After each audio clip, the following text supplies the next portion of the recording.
vraiment le bon démarrage. Coucou mes tâches et bienvenue sur ma chaîne YouTube. Je ne sais pas si c'est la première fois que vous regardez une de mes vidéos. En tout cas, merci d'être là. C'est aujourd'hui le lancement de TâcheTube. C'est vrai que j'avais déjà mis des vidéos l'année dernière, mais que j'étais pas assez régulière et que j'avais vraiment une envie en fait pour cette année, c'est de l'être et de vous publier chaque dimanche à midi une vidéo qui j'espère vous plaira. Je vais essayer d'aborder des sujets que je n'ai pas l'habitude d'aborder sur Instagram pour que vous appreniez à me connaître, à me voir différemment. Donc on y va aujourd'hui pour une FAQ. Vous avez été nombreux et nombreuses à me poser des petites questions. Alors on y va. Bring the beat in.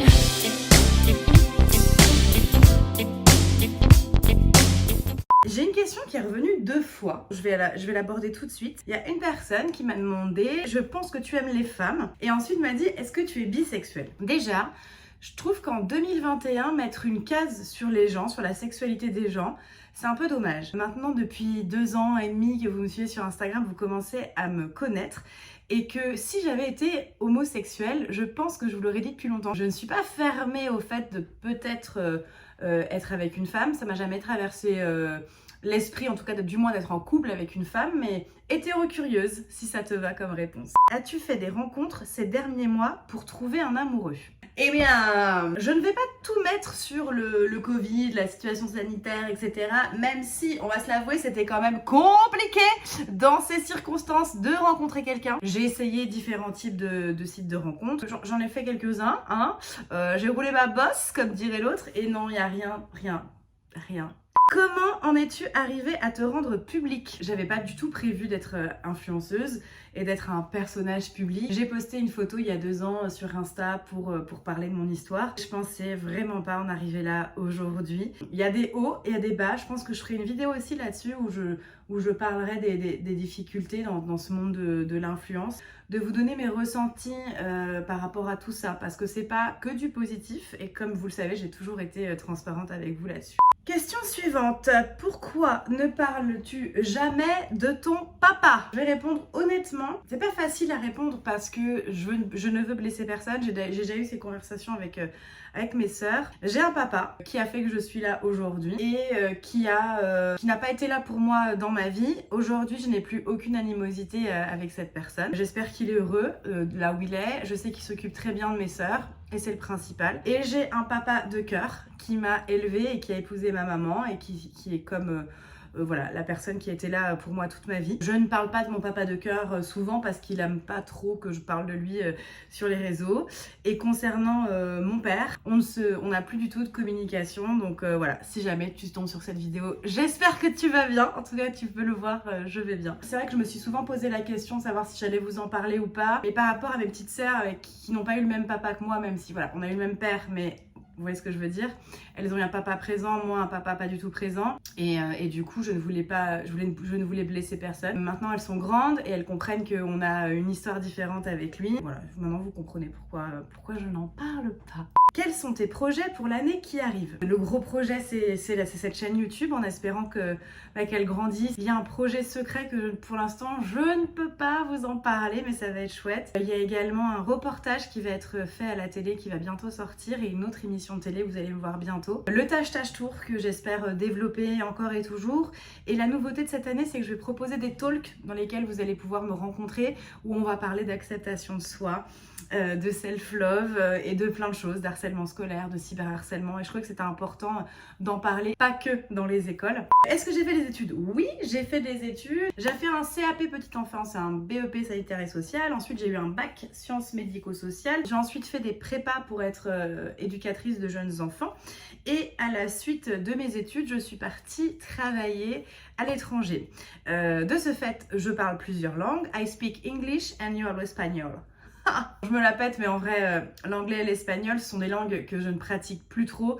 Donc oui, je comprends très bien l'espagnol, je comprends très bien l'anglais, mais il faudrait voilà, que je parle plus régulièrement pour ne plus les perdre. Voilà. Si le génie d'Aladin existait et venait te voir, quels seraient tes 3 vœux? Ça, c'est une bonne question. Le premier vœu, alors vous allez dire je suis matérialiste, mais comme c'est mon rêve, j'aimerais qu'il me donne tout de suite la maison que je rêve. Et alors, ne croyez pas que c'est une maison incroyable. En fait, je suis née en Provence et je rêverais d'avoir un mas provençal avec des petites chambres, une baignoire sur pied qui mène une petite vue sur le jardin, de la lavande, des melons, les cigales, et une piscine parce qu'on va sentir, il fait quand même chaud dans le sud et il faut une piscine. Mais voilà, je rêve d'avoir un mas provençal. Mon deuxième vœu, c'est de fonder une famille. Mon troisième vœu, ce serait d'être heureuse encore et toujours. Est-ce que ça vous va? Si tu pouvais refaire ton parcours en partant de zéro, est-ce que tu ferais tout pareil? Oui, parce que c'est ce qui m'a amenée à ça aujourd'hui. Donc je changerai rien du tout. Y a-t-il des moments où tu as hésité à arrêter ton métier d'influenceuse? Ouais, vraiment, et même encore aujourd'hui, je suis en pleine hésitation. C'est pas évident en fait au quotidien d'être exposée, de pas savoir à quel moment l'argent va tomber, ce que tu vas toucher, etc. Donc c'est assez difficile. Et puis toutes ces histoires dans les milieux de l'influence aussi, c'est pas évident au quotidien. Mais comme je vous ai dit, ça j'en parlerai dans une prochaine vidéo. Mais c'est vrai qu'il y a des moments où je me pose la question. Un chanteur ou un groupe qui t'a marqué? J'ai eu une phase quand j'étais jeune, je pense un peu comme tout le monde, à fond dans les boys bands. Après, j'ai eu une phase rock où j'étais à fond sur Nirvana, etc. Et puis après, j'ai mis les pieds dans le rap, dans le hip-hop, dans le R&B. Et c'est vrai que la musique black, pour moi, me fait vibrer, que ce soit Aretha Franklin, comme 50 Cent, enfin il y a quand même un gros panel. Ces dernières années, je suis tombée en amour littéralement pour Slimane, pour ses textes. Je sais pas s'il fait exprès, mais il écrit beaucoup de chansons qui me ressemblent et on dirait qu'il me parle à moi. Donc je ne suis pas folle. C'est vrai que j'aimerais beaucoup le rencontrer un jour et que ses textes me touchent profondément. Un peu moins depuis qu'il chante avec Vita, mais ça faut pas le dire. Quel est ton film préféré? Mais ça, je crois que je l'ai déjà dit. Mon film préféré, c'est Jeux d'enfant. C'est un film que je détestais quand j'étais jeune et que maintenant j'adore. Je pense que je le vois autrement. C'est un film qui a plusieurs fins, si on le souhaite. Et c'est un film qui ne vieillit pas. Et c'est un film qui est magique, que je vous conseille. Le pays que tu rêverais de visiter? Alors j'ai eu la chance de faire plein de voyages. Mais là, en ce moment, j'ai trop envie d'aller à Zanzibar. Ton rêve de petite fille, l'as-tu réalisé? Alors mon rêve de petite fille, c'est d'être maman et à ce que je sache là tout de suite, au moment où je vous parle, je ne suis pas enceinte, donc non. Tu as une adresse spéciale pour qu'on t'envoie des lettres? Ça fait un petit moment que je pense et que je songe à faire une adresse postale. Alors si ça vous intéresse, dites-moi en commentaire, comme ça je la crée. Et si vous avez envie de m'envoyer des petites choses, ce serait avec plaisir. Enfin pas de cadeaux, hein, des lettres. Et la dernière question, un conseil pour ceux qui ont du mal à s'aimer. C'est vraiment un long parcours, même moi encore aujourd'hui, j'ai encore du mal à m'aimer tous les jours. C'est pas une obligation de s'aimer, vous avez le temps.